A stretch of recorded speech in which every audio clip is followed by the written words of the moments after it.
আউযু বিল্লাহি মিনাশ শাইতানির রাজিম। বিসমিল্লাহির রহমানির রহিম। সম্মানিত ভাই ও বাবাজিরা, আমার মা ও বোনেরা, আমরা প্রতিদিন রাত্রে ঘুমাতে যাই। অনেক সময় ঘুমের ঘরেও অনেকের মৃত্যু হয়ে যায়। আর সেই মৃত্যুটা যদি আমার রাসূলের সুন্নতের উপরে হয়, সেটা কতই না ভালো। এই জন্য যখন আমরা ঘুমাতে যাব, তখন বিছানা পরিষ্কার পরিচ্ছন্ন করে নেব এবং ডান কাত হয়ে ঘুমাবো।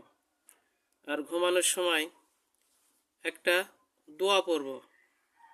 এই দোয়াটি বুখারী শরীফের হাদিসের মধ্যে রয়েছে।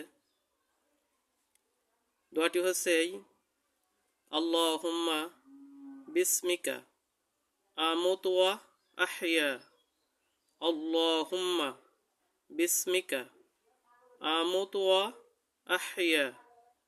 এই দোয়াটি পড়ে আমরা ঘুমাবো ইনশাআল্লাহ।